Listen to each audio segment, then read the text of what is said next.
This is going to be weird timing, but we're just going to give it a go.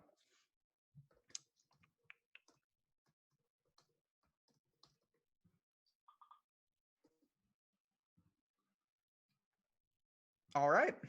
I am going to declare us live on this Monday. It's a holiday. Hope everyone is off from work, enjoying yourself, enjoying the All-Star break in the NBA. But golf carries on. This is the Awesemo.com First Look Show, PGA. We've got Wgc Mexico on tap. Myself, Ben Razza, here with Sal Vetri, Jeff Ulrich. We're going to do two things today. This show, we've talked a lot about what we want to provide, and there's so much content that we're going to be pumping out for WGC Mexico, but we don't want to just look ahead. We wanted to go back and really dig into what we saw. It's a premier tournament, the Genesis. There was a lot going on. So we're going to get into all that. But Sal, how are you on this Monday? I'm doing good. Yeah, I'm excited. I got a WGC event. Got two full events with studs in them this week. People are not going to be at WGC, but yeah, excited to break it down. Absolutely. And we're going to get into it all. Jeff, I do have to take a little victory lap. I had Adam Scott on our draft team. I'm moving up the ranks in the Pat Mayo contest. I need all the money I can get. I thought Rory was going to come through for me, man, because I didn't have very many guys going last week because like Louis and Fleetwood haven't started. But yeah, a little disappointing there. Super disappointing because I faded Adam Scott in DFS too. He was one of the higher owned players I faded completely. So kind of bugged me. Although I guess I made up. I did have him in like round 4 in weekend golf, so it wasn't that bad. But still, yeah, kind of a mediocre week for me. And yeah, like you said, you picked up some money. You're almost at Rick. You've almost caught him. It's good news though. Beautiful. Yeah, I like I said, I need all the help I can get on that front. I guess we can really just start there. So Adam Scott, props to him, took down what this tournament was fantastic. First thing for me, I'm not a golfer, so I don't notice the course too much, but man, I wish they were all like that. It was just great. Sal, I don't know how much you watched, but just that 10th hole, that short par 4, how nobody can really figure it out. Just a layout, of Riv is just incredible. Did you catch any of the tournament, or were you too busy breaking down our XFL product?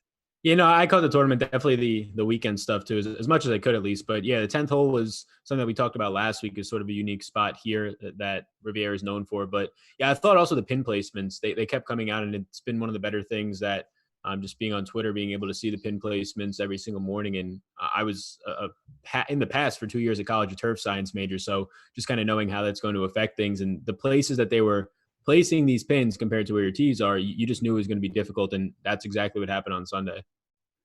No doubt. So like I said, I guess we can start there. I do want to break down, Jeff, I have a winning lineup on my screen. They were running, DraftKings was running super big contest. And I do want to say Super Draft, our sponsor, a lot of people over there had a ton of success with their multiplier mode.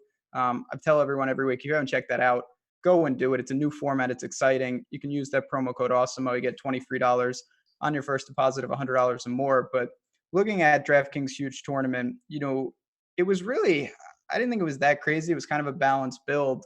How were your lineups, first of all? What were your impressions of the tournament? And then we can dive into that specific lineup.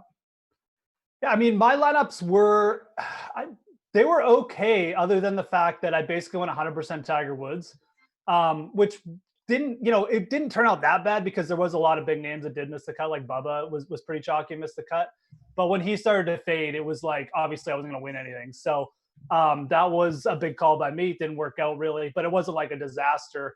Because I did, the rest of the guys I picked were still solid enough that, I had Sergio, but then he got outscored by Matt Kuchar. It was just that kind of week. Like the studs I picked or the guys I picked made the cut, but they all seemed to get pipped by other guys in their range. So it wasn't a disaster. Had a little bit of Bryson, had a little bit of DJ too. It was just a mixed bag. I just didn't have any Adam Scott, like I mentioned. So that kind of capped my my upside, obviously. And then just looking here at the lineup, it really didn't have to get that crazy here with the winning lineup, did they? As compared to some weeks, it feels like they really only had one way out there play in Sung Kang. And Kang really probably wasn't that hard to get to because he does have a pretty good West Coast record. So yeah, that's the thing. I think a lot of times people, and I get it. It's a giant tournament. You got tens of thousands of people. You think I got to do something crazy.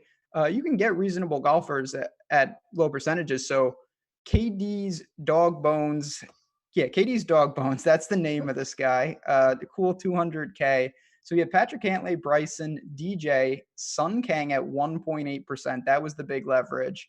Adam Scott and Cameron Tringale. So, Sal, when you look at that lineup, as Jeff just talked about, it's nothing too crazy. He had two cheapies, a pretty balanced build. Started with DJ. I believe he was flat 10K. And then obviously had the winner in Adam Scott. Yeah, and that's what I did in a lot of lineups. The one lineup that I had that was the most live, I think it was in the $100 single entry. That's a lineup that I started with DJ as well. It was tough because Rory was a guy that I had a lot of just in some of the higher entry fields. But yeah, I think that those types of builds are interesting. You look at the top 10, and I mean, there's like 15 players in T10 or better, but it was a spot where the average cost of those guys, I believe, was around $7,800. We talked about how that mid to upper 7K range last week, just the 8K range didn't look that great. That range looked really good. So you didn't have to go all the way up to Rory. There were situations where you could have got to two of those guys. Rory and DJ lineups probably didn't kill you, but definitely didn't have the upside. When you get to a DJ, then you get to Scott. You have that whole 7K range where Max Homa continues his hot start to the year. You have Kuchar, who is leading through 3 rounds, co-leader through 3 with Rory. Yeah, so I thought that those builds were definitely interesting. It's going to be interesting when we get to the second part of the show to see sort of what Dustin Johnson ownership-wise coming into this week is going to look like just historically. No doubt about it. And I know for me, it was an interesting week. Honestly, it was one of those, if you told me Wednesday night I could end up where I did, I'm snap taking it. But after Decky hit the dart on 18 on Friday to make the cut, that was huge for me. I needed him so badly. That saved me too, actually. I forgot about that. That really saved me because I had like a little bit of Keegan and I didn't have a ton of Bubba, but if Hideki hadn't made it, I would have been wiped out. That was, I absolutely forgot about that. Yeah. I had him done because he couldn't putt. He was running amok out there. Yeah. He stuck at 18 and now, flash forward, he comes tied for 5th. He lost 3.5 strokes putting, struck it fantastic. Tee to green, was actually first in the field. And then on the flip side, Jeff, I mean, listen, we know what happens here and there. And Kuchar's a good putter, but he gained 9.5 strokes putting. Actually, lost on the approach, lost off the tee. Pretty outrageous, but that's what 9.5 strokes putting will do for you. Like, I don't even feel bad about not having Matt Kuchar last week. It's just one of those things. You just got to take it. I mean, if you used him in cash games or whatever, I'm not saying you made a bad pick. It's just you got insanely lucky with hitting the ceiling there. And that's going to happen sometimes. Like I said, he was still good value. It's not like he was overpriced or anything. If you fell on Matt Kuchar, that's fine. But I do feel a little ripped off because Sergio made the cut and he was obviously playing pretty well. But to get beat by that much by Matt Kuchar was felt a little ripped off. But yeah, it was just one of those weeks where I don't even feel bad about it. Kuchar was doing his thing. Whenever he got around the green, he was getting up and down automatic, unless he was dead or something. And yeah, I got a question. What do you guys feel about Dustin Johnson's play? Like, do you feel like he's close? Because I got a take on it. And after watching him, I just don't really feel he's that close. I don't know. I mean, like, I feel like this is a guy still struggling with his game. I know he finished T9, but he's so talented that, like, he's still going to do those things even when he's not playing well. So it's going to be interesting coming into this week. He's going to have a lot of heat, obviously, with people in his course history here. But I'm just interested to hear what you guys might think. Like, if you feel the same way, or if it's just like, maybe you think he's really close. I don't know. Yeah. So, I mean, for me, I thought the encouraging thing was that he gained in all areas last week. And the big thing for him has just been his putter for, I don't know, dating back to this time last year. He's only had strokes gained putting in this event at Genesis just passed. He ended up gaining 1.7 strokes putting, but before that, he only had like 2 or 3 events, I believe. He got hot with the putter at Tour Champions to start the year. And that's where it looked really good for DJ after really everything else kind of was clicking at that point, finished T7. But yeah, I think I was encouraged by seeing him gaining everywhere. The putter will be the thing to see if he can grow on it here. Like, he's priced for it just based on his history at this event in Mexico. So I think that right now I actually gaining a little bit of confidence. Obviously didn't end the way that he wanted to, but T9 gaining in all areas, I think it's a little bit encouraging. I struggle with him. I really do. It was a guy I wasn't on too much, to be honest. I either paid up, went and got Rory. I really like Decky and Cantlay kind of in that balanced build. So DJ was kind of a dead zone, and I was super worried. Coming into Sunday, I was set up perfectly. The one guy I was worried about was DJ. And then I watched the golf in full yesterday. He really just didn't do much. I actually thought he saved himself from a really bad round. He made a lot of like 8 to 10 footers for par. But, as you guys both alluded to, and we're going to get to this in the second half of the show, I mean, Chapultepec in Mexico seems to be his playground. He absolutely loves this course, and it's easy to see why when we talk about it. I'm going to do one more of these, and then we can dig in a little more.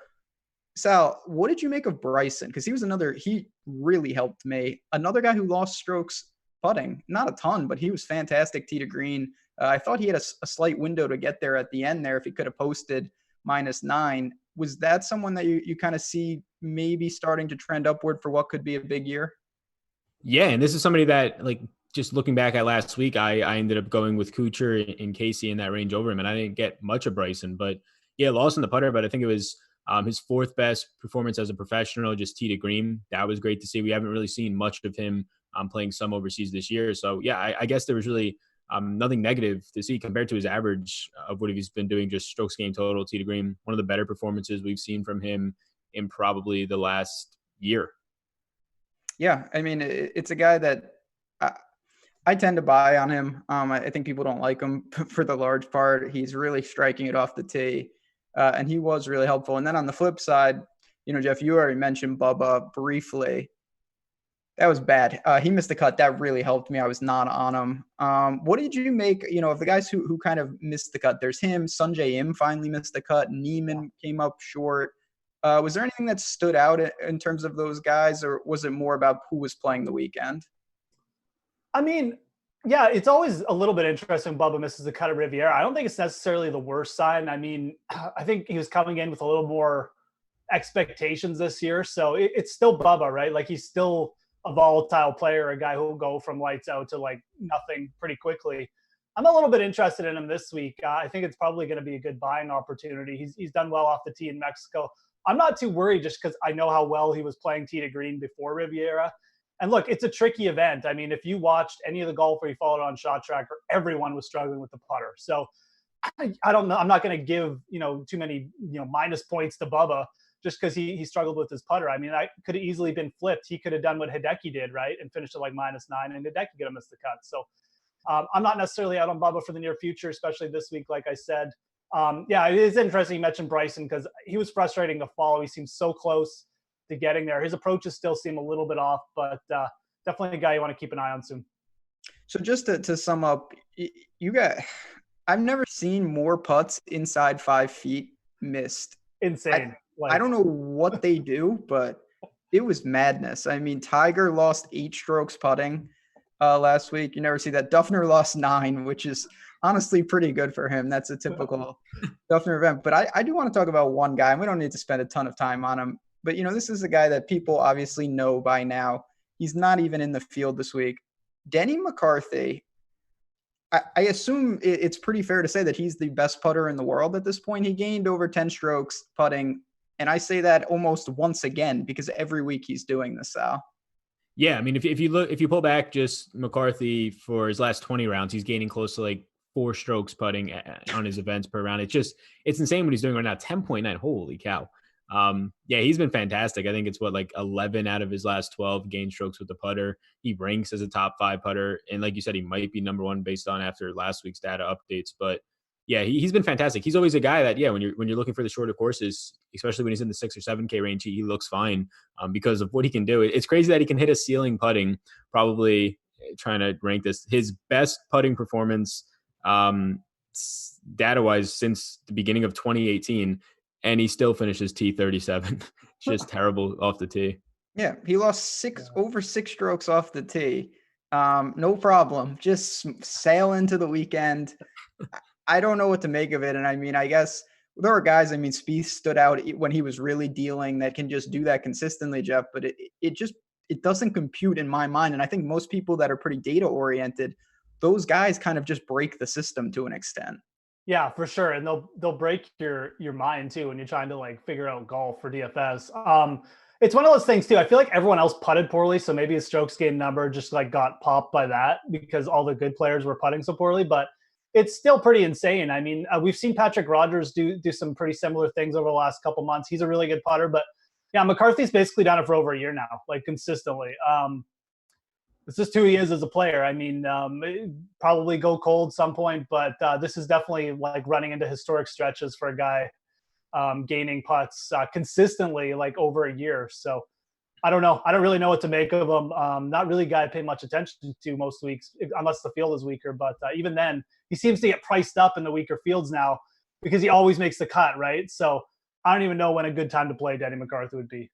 Probably never. Yeah, that's not my bet. I can't with him. But a couple other guys, and then, like I said, we'll turn the page to WGC Mexico. Just guys that kind of caught my eye. First one has to be Jordan Spieth.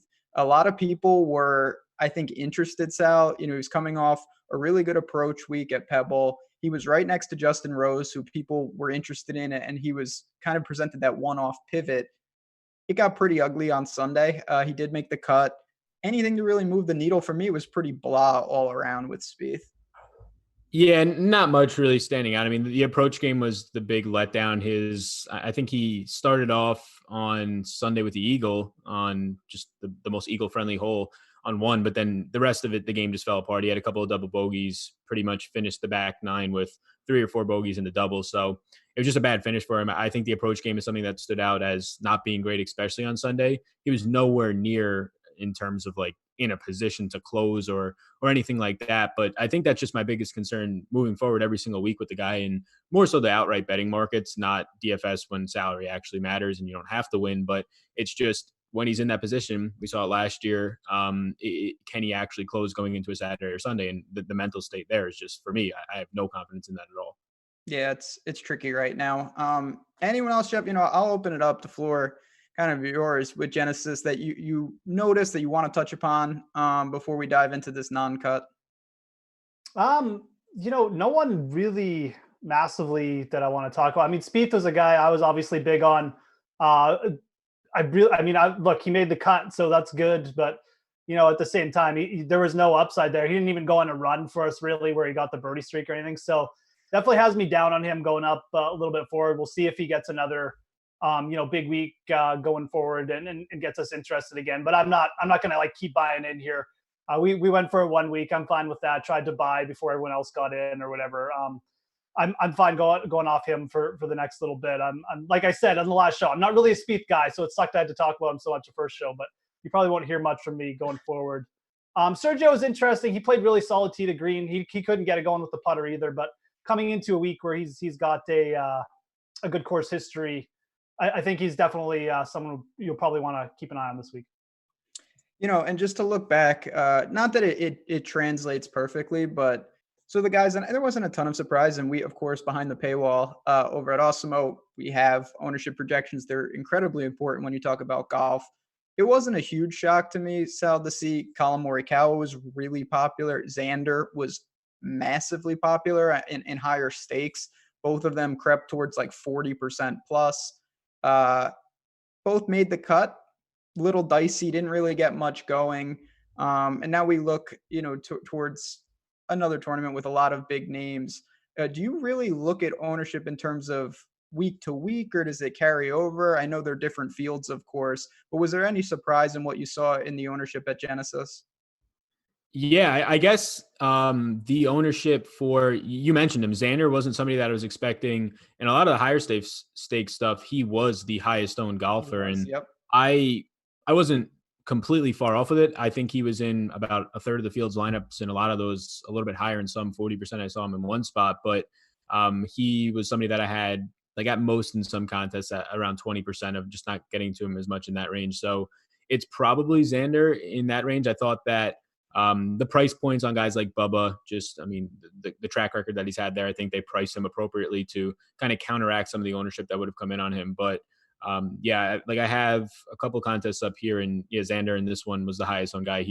Was probably the one that surprised me the most. Morikawa at this point, I guess I could say it's a surprise that he was also up there in a lot of these contests, but it's just to the point where he's always, especially in an event like that with a stacked field, he just still always comes in owned, and I believe we're getting him this week. So another spot that he'll probably pick up a lot of ownership. Morikawa had an insane Sunday too. I don't know if you guys are tracking, but he was 4 under through 3 holes, chipped in for par from 80 feet.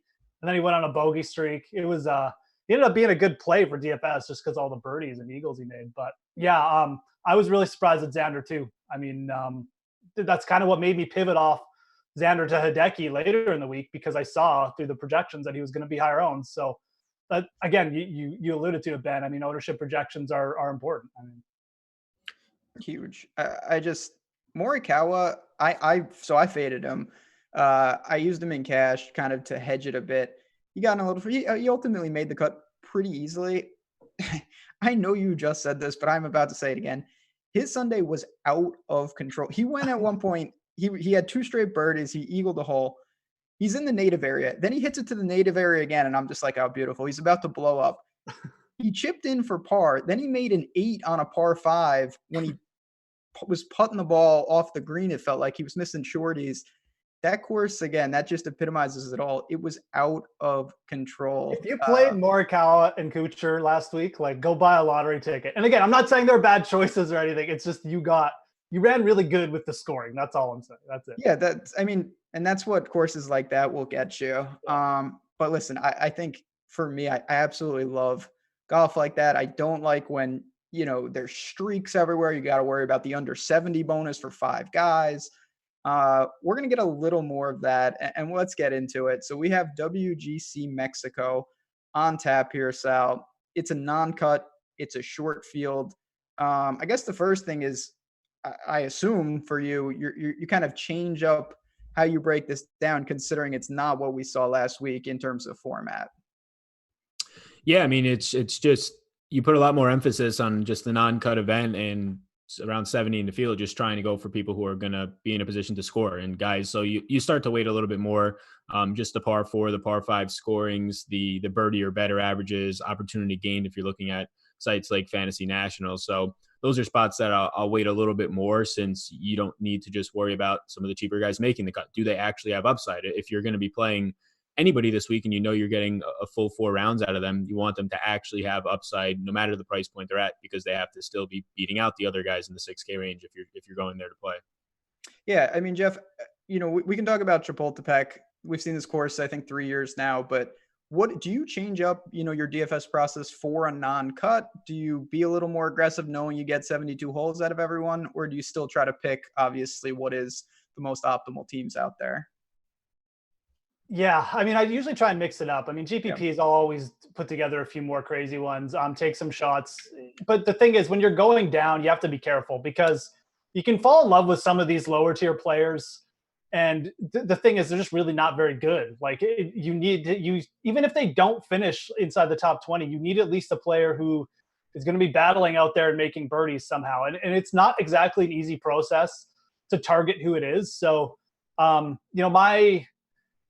know it's a no-cut event. I know all these guys get 4 rounds, and it's so tempting to go down. But my these weeks, I usually I don't want to say I'd be conservative, but I usually try and stay away from the real scrub players, because it usually just ends up killing your lineups, quite frankly. There's still a lot of good value and a lot of higher end players in the 7K range and just under 7K. I mean, you've got guys like Glover, just to list off a few. Galanto Griffin, who we've seen play well. Ortiz, 66. So this is all on DraftKings. Like, there's players that aren't much cheaper than the guys under 6,500, or aren't much more expensive, than the guys under 6,500, that are going to offer way better upside, in my opinion. So just be careful that, like I said, you don't go too crazy trying to mash in all these like stars and scrubs and guys under like 6,400. Yeah, I mean, so just to give some background, and I'm not the best person to talk about this, but I know enough with the WGCs. They really they bring in guys from the other tours, whether it's, I believe, the Sunshine Tour, the Japanese Tour. So there's going to be a handful of names at the bottom who we don't really see much of. Can they hang around? Maybe, but it's a bigger ask. So just keep in mind, it's a small field, and you have 8 to 10 guys that might really be pretty dire. Now, they're going to be the lowest owned. But, just to give some brief things about the course, we're looking at the par 71. I believe it's POA again down there at Chapultepec in Mexico. It's at elevation, not the longest course. It doesn't really stand out much. Sal, is there anything you want to speak about with the course? For me, it's a pretty standard thing. I do think having played there helps, solely because of the elevation's a little awkward. Yeah, I think that's a big point. Like, I think it plays somewhere around 7,300 yards, and it'll probably end up playing like at 7,000 flat even, maybe even a little bit below when you factor in just the elevation and just getting more flight on it in Mexico. But that's the big one. I think there's going to be a lot of just tree line fairways and older course, and then also some of these par fours are going to be really small. I think the first 2 holes in the course, they're both under 400 yards, drivable par fours. So it's a spot where, I mean, we saw last year DJ win 21 under. The past 3 winners have averaged around 17 under. You're just going to have to get low. Lots of spots to easily score on. The par fives will look long, like 600 plus yards, 575 plus for, I think there's 3 of them total. But the elevation kind of just balances that out a little bit. Yeah, 2 over 600, man. It's true. The elevation does balance it out. Jeff, anything you want to talk about Chapultepec? I actually don't hate this course. When it first started, I was not a fan, but I kind of like it. This is where Phil cheated with the sprinkler head in the woods. There's been some memorable things here in the short time we've had it. Yeah, I mean, and Justin Thomas holding out for Eagle on the 18th to force a playoff. So definitely been cool. Last year was kind of a meh for me. I didn't watch much of it because Dustin was just so far out in front. But, I think over time we're going to see that there's just going to be some real course horses at this event. The greens here are really tricky. They're really fast, and players either get used to them or they don't. And you see that with players. Like, they'll go out and shoot 64, and then the next day they'll shoot like 73.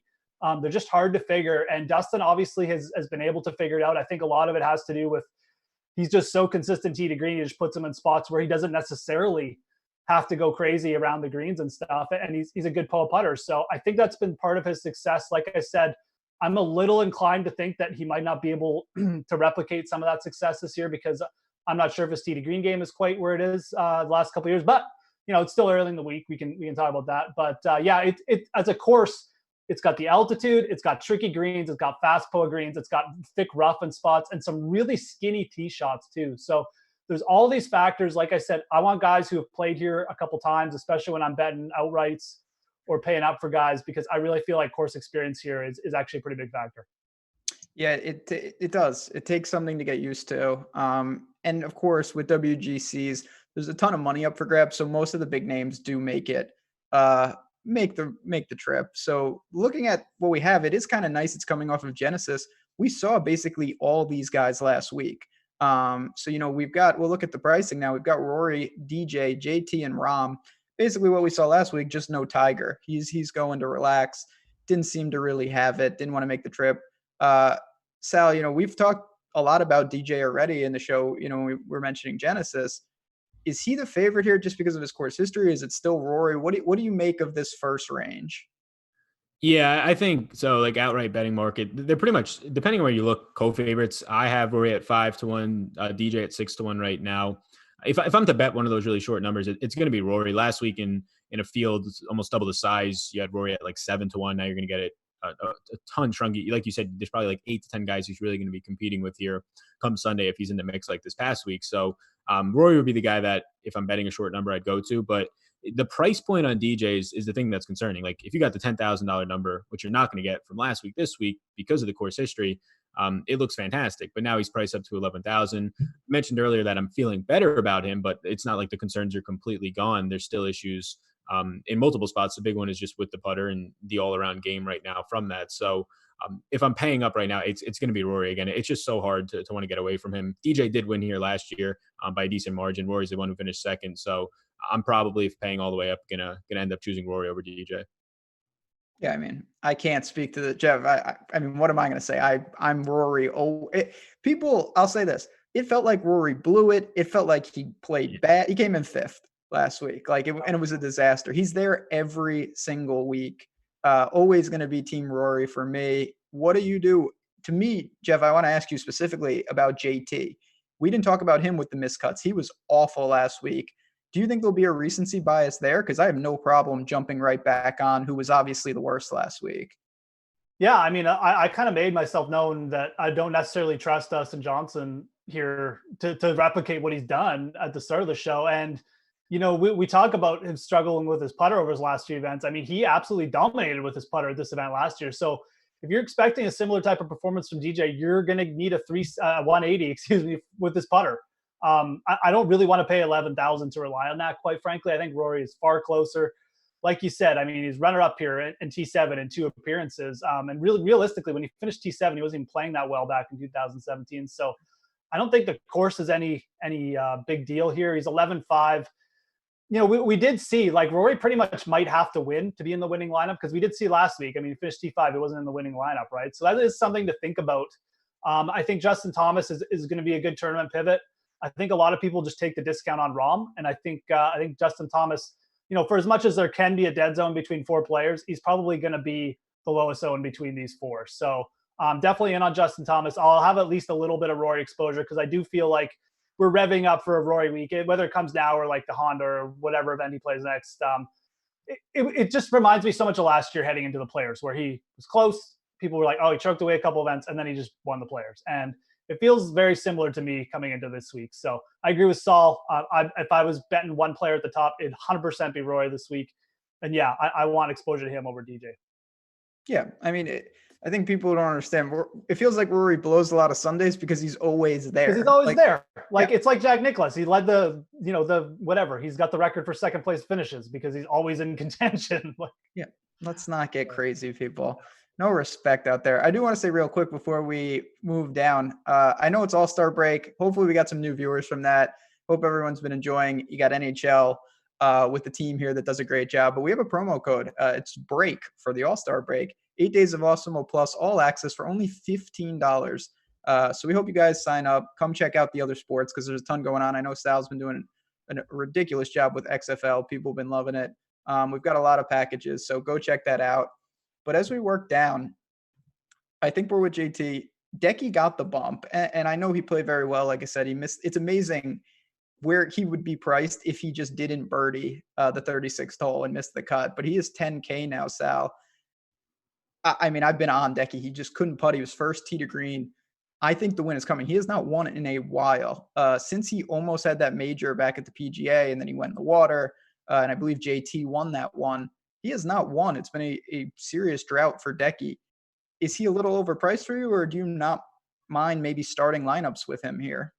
Yeah, that's the thing. I think so. I think he's definitely, like you said, gets the bump, a little bit overpriced compared to a lot of guys in the 9K range that I like. But if there was a guy that just maybe being contrarian because of the price point and starting the lineup at 10K flat, that's where it starts to become interesting.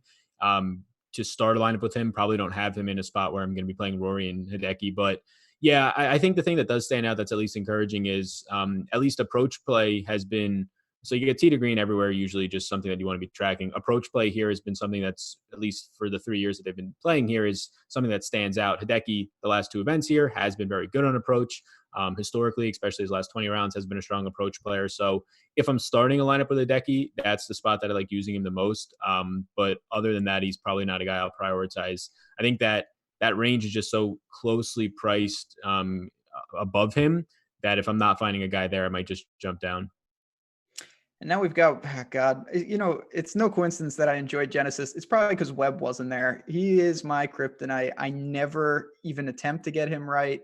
Jeff, I'll open it up to you really. It's small ranges because we only have 60 or 70 golfers or whatever. You got about 5 guys in the 9s when it's Webb and Scott and Xander and those guys. What do you make of them? Do you think they'll kind of be a dead zone with the firepower we have up top? Yeah, it is interesting. I mean, all these guys in the 9K range seem very viable. Even Bryson, he's got a terrible record here. He's only played here once. He's like T60 or something. He's coming in off a good event, so he's going to garner some interest. I'm kind of with you on Webb in the fact that I'm still waiting for this putter to regress a little bit, and it might never do that. So he might just keep gaining like 4 strokes of event.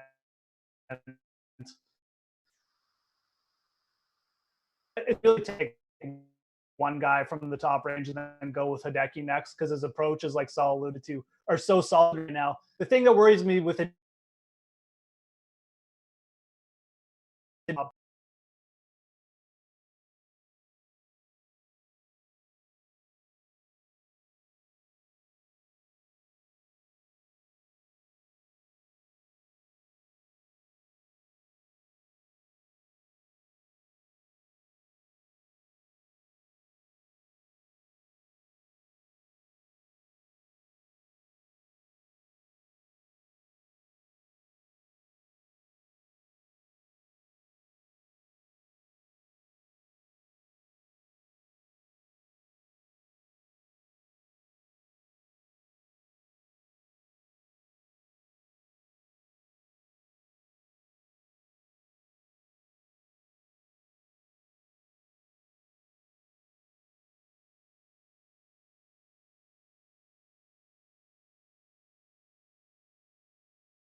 like two, whatever I am, next level thinking, mega mind. Bryson in particular, we all know with kind of how he goes about things. I wasn't stunned to see him with the way he calculates things with the altitude. I think if there is one player who will benefit from having seen this course last year, it's Bryson. Maybe I'm overthinking that, but I wasn't stunned to see him maybe not be as crisp. Now, he didn't like the greens, but is that overthinking, or do you think that Bryson, maybe having seen it again, is an interesting target, Sal? Yeah, I think, I mean, if there's any player to make the case for, I think it would be him. And I think the other thing that stands out is, you mentioned it, like when he was here last year, he was the player and one of the players in the field that was completely terrible around the greens. And then when he got on there, losing close to 5 strokes putting. So that's something that you just don't expect to happen again. If anything, he was fine when it comes to approach game. He was fine off the tee. So it's a spot where, yeah, if you want to make that case, the things that were worrisome for him last year are different now. And he's in this transition period for him. So it's harder to kind of factor that in. But yeah, $9,000, I think he's one of the players in this range. I mean, you had Scott win last year, appropriately priced. You have Webb coming up for the win pretty much a month ago now at this point, appropriately priced. He's one of the guys that we can look back in a week or two from now and just say that he was underpriced here. And I think that he stands out there at 9K. Yeah, I think him and Fleetwood are very interesting for me. He's been over in Europe, Abu Dhabi and whatnot. I believe he was he in? Yeah, he was a runner up here a couple years ago. So there's a lot to like, but working down a bit. And like I said, we're not going to touch on everyone. You guys feel free to dig in. Tomorrow, me and Tim Frank, as you guys know, 2:30 Eastern, we'll be going deep into the pool. And then Wednesday night, me and Jason Roslin do lineup construction, do some things with Fantasy Cruncher, have all that chat. You know the drill. But working down, we got Usti here, another staple of your PM Pat Mayo draft. We got Kuchar and his luck box putter, Paul Casey, Sergio. Really interesting range here, Jeff. I think a lot of names and going to be popular. Yeah, I mean, look, I'm definitely going to have some Usti. And I was actually happy where he fell in this range because, you have Kuchar, you got Casey, who's got the great course history. Sergio's got a good course history. And then you got Bryson coming off a hot week. Usti's going to be low owned. That's perfect. That's when you want to take a shot with him, right? And realistically, I mean, he shot 64 here in round 1, 2018. Really wasn't even playing well. He's played great over in Europe. He's really played great over the last 3 months. I don't think he's finished worse than T23 in his last 7 starts. He's got a couple runner-ups. I like taking a shot with him. I'm not necessarily sold Bryson is going to come in here and replicate his success from last week. I think his approaches are still giving him trouble. So I'm okay fading Bryson this week. It's a little dangerous because some week he is going to click everything together. I think he needs I think he might need another year around this venue to really get used to it, though. It was pretty bad what he did here last year. So I'm fine switching down to Usti. I really like him for GPPs. Again, cash game lineups, I'm probably going to do the same thing I did last week, and that's fade Kuchar and go to Sergio. Sergio is like a mini, almost like a poor man's Hideki. His tee to green game is really good right now. He's always had trouble with the putter, but at some week he's going to have a good enough putting week that it's going to pay off with like a big finish. So I like Sergio, and then obviously I think Morikawa probably just going to be the chalk again. He really is. Not to go on a tangent, Sal, but I do want to ask you, because you do a great job with this. When you have two guys, you have guys like Sergio, Paul Casey. We've seen them for years. We have a ton of info. Then right next to them, we have a guy like Collin Morikawa, who we've seen a handful of times, but obviously he's very young in his career. I struggle with kind of separating, the veterans from the new guys. Is this who Morikawa is? Is there going to be regression? When you're in there, do you kind of have a way that you formulate that? I know in this specific tournament, as Jeff just mentioned, I think Morikawa is going to be very popular. What do you make of kind of that dichotomy and any thoughts on kind of that situation?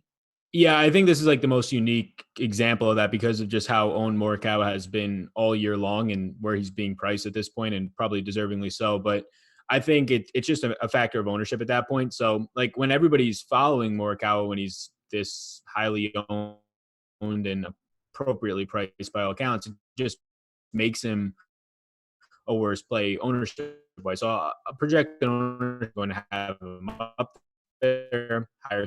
But yeah, I think in this unique situation, specifically with Morikawa, I get away from him in spots where it's a guy who's going to have relatively lower ownership maybe none, like a Scotty Scheffler last week. It's spots where I'm okay getting to that and banking on some of the uncertainty and betting on talent there. But now you're betting on talent, plus you're taking a huge ownership risk on it when everybody else is. So in this range, I like Paul Casey the most. I think you touched on the course history. I think that probably pulls some ownership to him. But I touched on approach play earlier, and he's just one of the players that, if you're looking last 20, I mean, you can go back his entire career, strong approach player. I feel confident in that $8,700 price tag on him. And yeah, the 9K range is loaded. This whole top range there's a ton of top players. I think it's like 42 or 43 of the top 50 are here. So it's a spot where I don't mind going from like a Rory and then just straight down to a Paul Casey build and seeing what you can come up with in this 8K range. Yeah, those are the type of builds that are unique without having crazy guys in them. I feel a lot of people build kind of level by level. You know, you take a Rory, then you take that next tier, then you take that next tier. But you can take like a stars and scrubs without having scrub. You know, there's a lot of ways to make it nuanced. A couple other names. We've got Patrick Reed right in the mix there. Gary Woodland is back. Didn't see him last week, Jeff.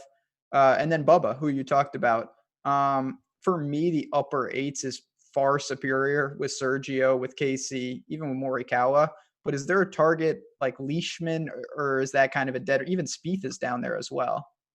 Yeah, like I said, I'm done with Spieth for now. But I'll say this: I really like Patrick Reed this week. Really like Patrick Reed this week. He's progressively gotten better here. Last year's 8th in strokes gained putting, 15th around the greens, 14 shot 64. Was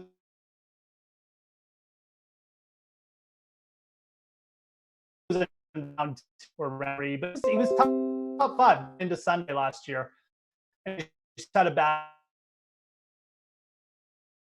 So, really like Patrick Reed. I'm totally emphasizing experience. I think Morikawa is actually going to struggle this week around these greens. I think there's a very good chance of that happening.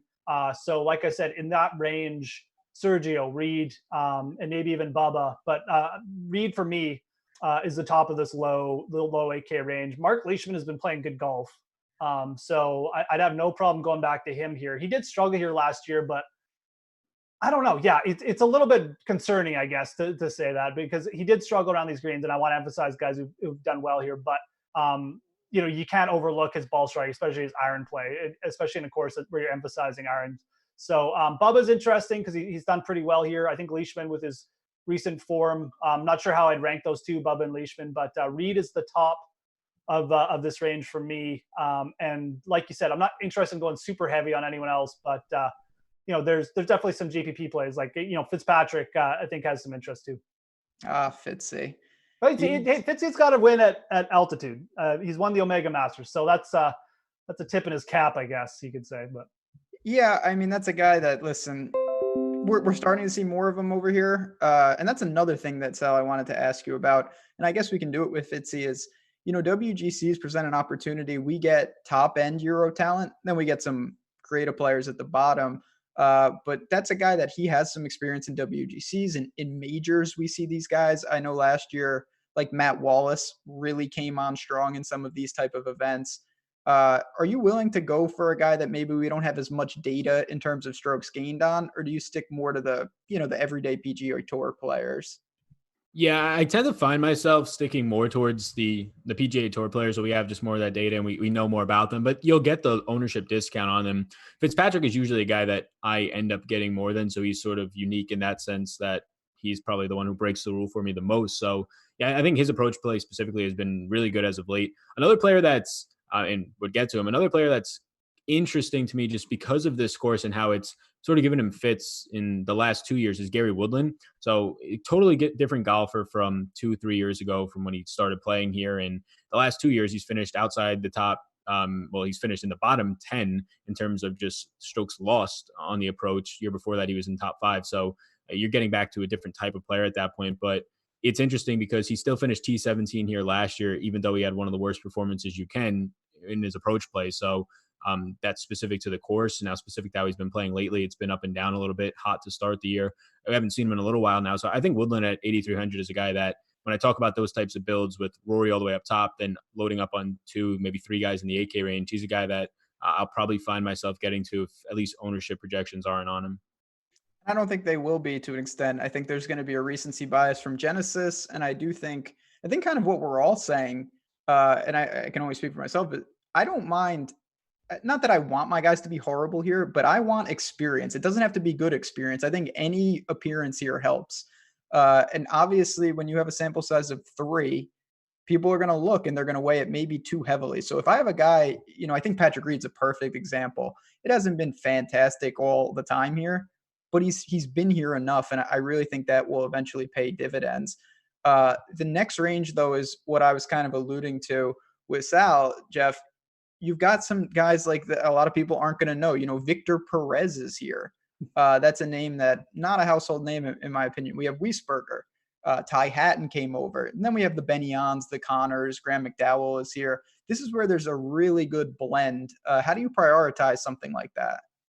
Yeah, this is where it gets tricky, in my opinion, because this is the range where you usually look to for value. And yeah, some of these guys might be good value, but like it's going to be hard to differentiate. You've got guys coming in with limited PGA starts or no PGA starts, and some good Euro starts and some bad Euro starts. I mean, again, I'm probably going to end up just using course experience here to help me weigh things. But, when I first looked at this range, I kind of just passed over it because there's really no one that I love right off the bat that sticks out. I'm sure Answer will get some ownership just from the hometown narrative. And look, he's played well. I mean, he's another player on the rise who's done good things, a good around the green player too, and can get hot with the putter. So he really does kind of fit that narrative I'm looking at, which is nice. I mean, I'm sure I'll find a piece of him somehow. Snedeker is interesting to me. T7 and only his first appearance here back in 2017. I think that was his only appearance here. Yeah, it was. So I'm coming in off a couple missed cuts, but again, we saw him really early in the year, like come close. So I think Snedeker has real upside this week for GPPs. That's definitely a player I'd be interested in. And again, we have a little bit of data to go in off him too. And I'll just go back to the guy I always end up wasting a little bit of money on is Bennion. He's just a good all-around player. His around the green game has been solid this year again, which I think is again going to be a big thing. And this will be his. I'm not sure how many times he's played here. Where are you, Bennion? Yeah, this will be his 3rd time. So again, it's like you said, Ben. He's only finished T45, T48, but he's got 2 experiences playing around here. He's looked good in spurts, T9 his last start. So those are guys that stick out. But realistically, there's a lot of players in this range with guys like Lowry, Perez. They're all viable because they're good players. We don't really know what to expect. So Bennion, so yeah, he's played here twice. He lost 6 strokes putting in 2017. He lost 4 strokes putting in 2019 to go better. Perfect. Yeah, the thing for him, that's not even that much worse than his baseline, sadly. But he's an incredible scrambler, a world class in addition to his approach. And Sal, kind of the same range. This range has everything. You want pure putters. You have Sneds on Poa. You want pure ball strikers. You have Corey Connors. You have Bennion. You want guys that no one really knows. You have Victor Perez, who's played fantastic over in Europe. You have Wiesberger, who is healthy after the wrist. Ty Hatton is over here. I mean, do you do it kind of team by team, lineup by lineup of what you may need in a range like this? Or do you, because overall, I do think it'll be ultimately a pretty thinly owned range with the names that we have. Yeah, I think it'll be probably like a tighter player pool of each of these, like just breaking down the 7K range in its own, probably not going to get a lot of the top or the mid, just all over the place. I think Bennion is the first name that at least stands out. And it's similar to a couple of the names that I'll say in this range. So yeah, you get the off the tee game is going to be fine in terms of distance. He's not one of the greatest accuracy players, at least in this field, but you get the scrambling. I think he ranks 3rd in the field in scrambling. So that's great. And then the putter is just what you need to see him at least get hot, or not even get hot, but just don't destroy him like it has in the past here. Just have a neutral round and you'll be completely fine at this price point. And then somebody who is in a similar area in terms of how they'll profile out, not as great relative to the field in putting, and going to be fine in terms of distance. And then scrambling starts to become an issue with some of these thinner, just off the tee spots. But it's probably Scotty Scheffler all the way at the bottom for me. He's a guy that I'm okay getting to here at 7,100. So I think that's probably the guys that stand out the most right off the bat. Now, like Kevin Nas, guys like that, I usually get to some of, but I usually want guys that on this course are going to have distance, can get to some of these drivable par fours, and there's a good amount of them on this course. Get there and really one or two and set yourself up for just equal opportunities. All right, Jeff, can I convince you to play Francesco at all? No, not a chance. No chance. He's been, I know some people, I shouldn't say a lot of people, but there were some people that thought maybe last week. He lost across the board again. 3 appearances here. He's just been awful. I don't think I can do it either, but yeah, who catches your eye as we work? I'll open up to the bottom now. Who do you have kind of as that salary relief? Yeah, I mean, look, you can play Molinari. You're just trying to catch like lightning in a bottle, and the turnaround. It's like I said. I mean, it's fine. It is what it is. As long as you know what you're getting into. I'd rather go to Willett there. He hasn't been much better, quite frankly, but he's a player who's played at altitude a lot in his career. He's actually got 2 altitude wins. He's improved. This will be his 3rd go around this course, T27 last year. So if you're going to take a shot with a guy at a 7K range like that, I would actually go to Willett. I do think in this range, this is where you can start to really think about taking shots with some of the Euro players. Obviously, Westwood is there. I don't know. I mean, but, I think, Sal brought up Scheffler. I'm kind of interested, and I'm probably going to play him this week, is Kurt Kitayama. Dude's really good. And I don't think many people know about him either. And I feel like if we're going to a new event with a new course, I'll just take the player that's lower owned between Scheffler and Kitayama because, 7,200, 7,100, I feel like their upside is probably going to be pretty similar at a course at an event like this. I think Kurt Kitayama is a player who's probably more used to these kind of venues and these kind of fields playing over in Europe. So all things considered, that's probably where I'll go in that range. Billy Horschel, obviously I mentioned putting at the start of this show is kind of going to be important this week. He's absolutely on fire in that range in Phoenix. So he's another player I'll consider just for upside purposes in this range. But yeah, this is going to be picking and choosing and just going with a couple players and no one I want to go like heavy on or anything like that if you make multiple lineups. No, I don't think so either. And I know for me, people who watch the shows aren't going to be surprised that I'll be on Matthias Schwab once again. This is a guy that I've been playing extensively. Now he's not coming in great form. And I will say, and this is again why I really suggest getting behind that paywall. I want to see what his ownership is because at the WGC HSBC back in October, he came in 4th. I had him there, of course, very lightly owned. I do think people will see that and maybe he gets a little inflated. But Sal, opening up to the 6K range, are there names? I mean, we've got like Lanto, my boy Jazz. This is where it is a true free-for-all of all types of players.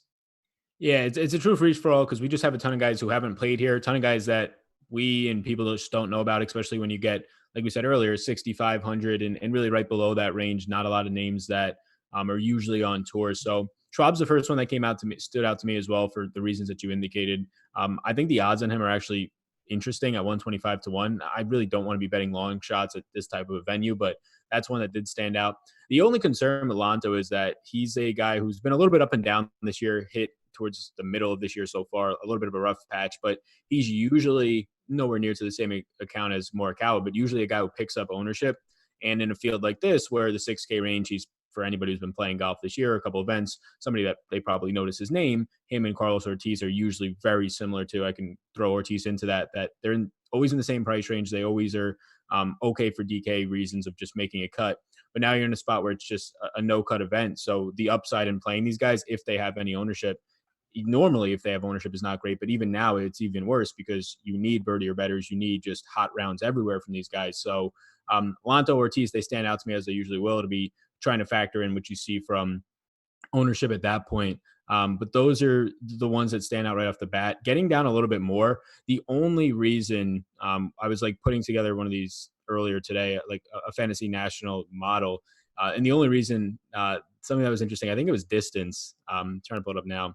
Yeah, distance. Ryan Fox is second in the field in distance. Obviously, everything else is, I mean, you're talking about accuracies, all of that. He's one of the worst players in it. So you're getting the distance component on him. It's just one thing that pops, but it's not something that I thought it was just interesting. It's not something that I really want to chase or play. No, but I do think building to narratives and, as we close out the show here, I think it's important that two things, these will be my final thoughts. One, don't justify a play by saying it's a non-cut. I'm going to get 72 holes out of the guy, because that just doesn't work. If your guy is garbage, that's probably going to hurt you even more. But if you're taking a stab with some of these, at least build to a narrative. Ryan Fox does one thing elite. There's no doubt about it. Now, the rest of his game is not great. But you know what? If you're building an aggressive bomber stack or something, and you need someone in that range, well, I tend to not say, let me take 5 bombers and then take a putting specialist. I don't like to do that on courses. So I'll look to that. Xander Lombard is the flat min. He's a guy that can get crazy hot. But again, Jeff, you said this at the top. You have to be careful with these guys. They're not, truth be told, up to the pedigree of a lot of the names we see up and down this field.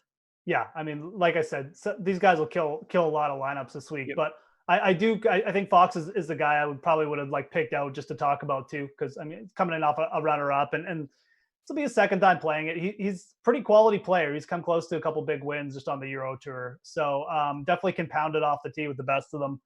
If he has a good week driver, he's going to put himself at least in birdie opportunities, right? So again, you playing to that narrative. I like that idea too. Lombard is kind of a similar theory, so. Yeah, going up, I mean, it's just that kind of range, obviously. Do a little bit of due diligence on some of these guys. I just recommend either players who've got a little bit of experience come in with decent form, or just playing, like you said, to certain kind of narratives. So definitely that kind of week. Don't go crazy down here. Oh, and I will say this too, like Schwab, I'm definitely in on that. But Bezenhout is coming off a win last week. I think it was like a challenge tour, but he's played well too. So I like both those guys, Bezenhout and Schwab, possibly to be like the dealer's choice play. Yeah, and he played, truth be told, not that we need to dig into this, but in the Middle East, Bezenhout played a lot better than Schwab. He was really good in Saudi Arabia, I believe, and did some other things. Keep that in mind. Again, don't go crazy down here. Yeah, they can both show up here and be like T50, and it wouldn't shock me either, because it's that kind of event. So yeah, it is. And we're gonna dive in, like I said, tomorrow, 2:30, me and Tim Frank, breaking all this down more extensively. We get into all the players, but I do want to say, chat, we appreciate you on the holiday taking some time to hang out with us. If you can hit the like button on your way out, we really do appreciate it. Follow these guys on Twitter, of course. Sign up for us, of course, and Super Draft. And the last thing I want to say, honestly, is on the NHL. We've got Jake Harry, Nolan Kelly, the whole team. During All-Star break, I know a lot of people are looking to have some fun. Go check out the NHL product that we have. It's a good time, but we're going to get out of here. Like I said, good luck, everyone. If you have questions, feedback, this show, we're going to keep kind of evolving it on the fly. We want to make it a new, fun concept, and we hope everyone enjoys it. But good luck in WGC Mexico, and we'll be back next Monday breaking down another tournament here at awesemo.com.